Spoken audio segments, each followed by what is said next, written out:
Hi mga ka-foodies! Today we're here at Cabalan Plus Restaurant, isa sa mga kilalang buffet spots located at Ayala Malls, Pasay City. Alam naman natin, Cabalan means fellow Kapampangan. Kaya expect na natin ang authentic taste na Kapampangan cuisine. Yes, very excited na kami not just to explore the food, but also the overall service experience. So kung curious kayo sa kainan dito sa Cabalan, tara, samahan nyo kami sa food trip na to.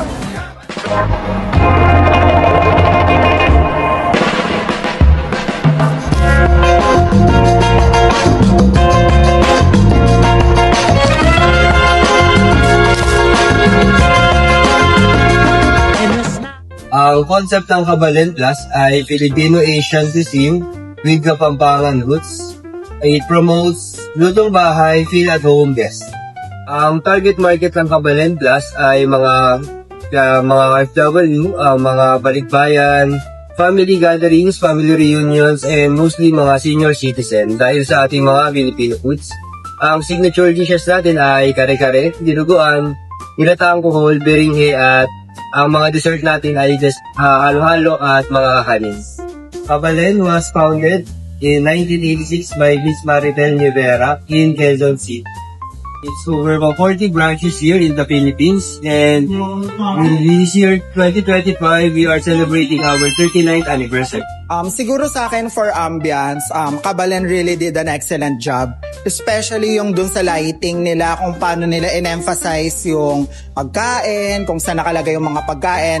Meron siyang mga lights doon na nagbibigay ng kulay, at the same time, it brightens every dishes. So for me, they really did a great job. At the same time, very plus point din yung may sarili silang kanta na nagpi-play all throughout nung stay namin. Tapos, one of the commendable things din siguro is yung mga kanta nga na pinapresent nila. Very Filipino siya. Kung hindi man siya in Tagalog, very popular in the Philippines. Siguro for layout and design, I must commend Cabalan because they really did a very good job. Especially sa yun nga, sa layout and design nila. Aside sa very spacious yung store, especially here in Ayala Malls, the way they decorate their restaurant, very Filipino siya, very homey yung dating ng store nila. So, plus point yun, that's why they did a very good job. For uniform and decor naman, I must say na they did an excellent job. Especially sa uniform sa mga staff, very distinguishable sila lahat. Kapag nakita mo, alam mong staff sila agad ng Cabalan. And I think that's a very wise choice, especially dun sa coloring ng uniform nila, and very Filipinos din sila tingnan. Sa design naman nila, nakikita naman siguro natin yung design sa likodan ko. Very on point siya, especially sa season na kung nasa ng Pilipinas ngayon, which is Christmas season. Kitang-kita na sa decor nila. For signage and accessibility, si Cabalan ay napakadaming signage na kung saan madali mo lang siya makikita masusundan. Katulad na lamang ng wear your wrist tag before availing the buffet. Kindly wear your wrist tag at all the time. Since they have the wrist tag, para alam nila na nakapagbayad ka na, nakapag-avail ka na ng kanilang promo that time. Then, they have the buffet policy na kung saan no sharing, no leftover, na alam naman natin na lahat ng eat all you can is bawal yung sharing and leftover since masasayang nga yung pagkain and nakakapanghinayang talaga. Meron dito ang hot surface cushion na kung saan pinapalala na ito na mainit yung surface na mainit yung surface, kailangan natin mag-ingat sa paggamit nito. And I think Cabalan did a great job on that because they have the warning na nagpapaalala sa mga customer kung ano dapat at hindi dapat nilang gawin. So, it's excellent spot. For table arrangement, makikita naman natin na napaka-spacious ng place sa Cabalan na kung saan yung mga alam naman natin na sa mga eat all you can na mga buffet is napakasikip since pinagkakasya nga nila yung packs na meron sila doon, yung mga packs na meron sila sa isang restaurant. While dito sa Cabalan, makikita nyo naman yung spacious ng mga table and chair na kung saan pwede silang makaupo ng komportable and hindi masisiksikan yung mga guests. And I think nung nag-dine kami dito, I feel so comfortable in our chairs. Ayun yung table namin and I feel na okay siya, hindi kami nahihirapang gumalaw kasi nga malaki yung space na meron kami. And hindi nagsisiksikan yung mga tao dito since dumating kami dito is not peak hour. So, good job siya for Kabalen table and arrangement. So, pagkarating pa lang namin dito sa Kabalen, pagkalapit pa lang namin dito sa saya nila, inassist naman kami agad. And then, since it's a buffet na payment first, tinanong na lang din muna kung may mga promo ba kami sa birthday, senior, PWD, para mas at least sa OS, alam na nila kung magkano yung babayaran namin. And then after nun, kumuha na sila ng race tag like this. And then hinatid na kami ni Sandy sa designated table namin. And then dun palang kinabit itong race tag namin. Patunay na nagbayad na talaga kami. And then after that, mabilis lang din yung pagbigay nila sa amin agad-agad ng receipt. We highly recommend dining in here in Kabalen since grabe talaga yung service na pinrovide nila sa amin all throughout our dining experience. Simula nung pag-enter namin sa establishment, papunta sa table, yung pag-take nila ng special order namin, tapos binigyan pa kami nila ng personalized na pag-garnish ng drinks kahit na okay lang naman kahit hindi na talaga. At saka, when it comes to our special instruction sa kanila, nasunod din talaga. Tapos, minimaintain din nila yung kalinisan ng surroundings. Sobrang na-appreciate namin yon kasi hindi lahat ng buffet na maintain talaga yung cleanliness sa paligid. After experiencing Kabalen Plus, masasabi ko talagang sulit siya.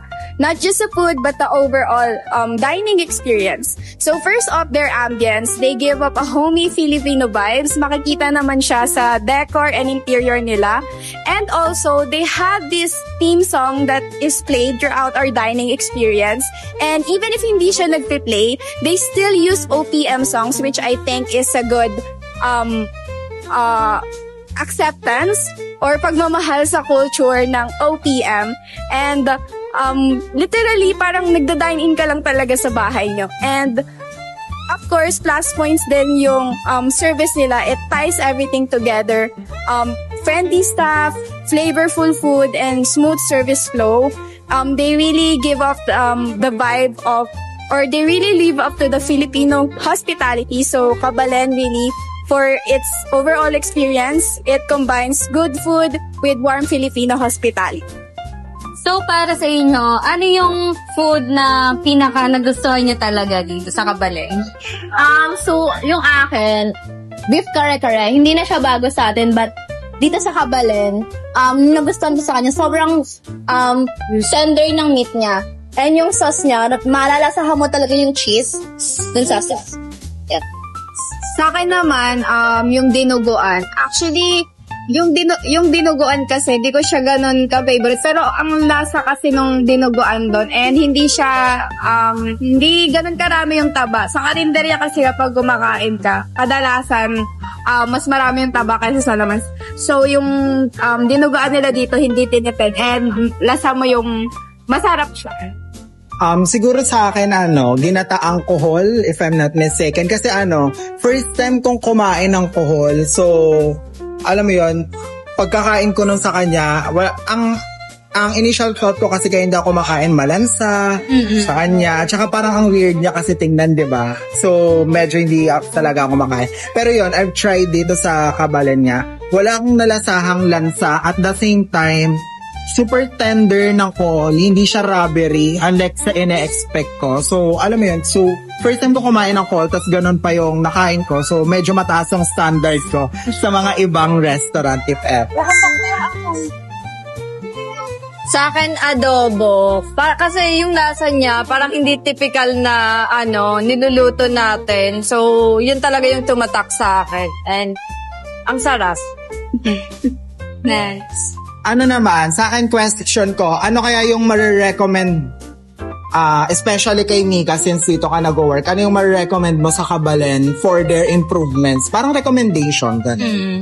So, sa akin naman, base sa pagtatrabaho ko dito, sa mga observation ko, yung pinakakulang lang talaga sa amin is yung sa mga vlogging, kung paano sila na-expose online since 'di ba yung ngayon nga sa TikTok kapag may nag-post lang or kaya may mga influencers na pumupunta, alam mo yun yung mga tao pumupunta na rin talaga doon.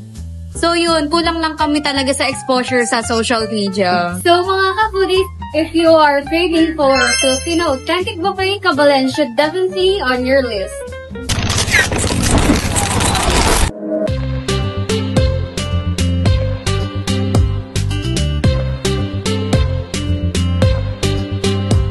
Lutong Kapampangan, masarap, kakaibang timpla, laging hinahanap. Halina't yayain, pamilya at kabarkada. Kabalen, the best, it all you can na. Dito lang matitikman sa Kabalen. Kabalen, special.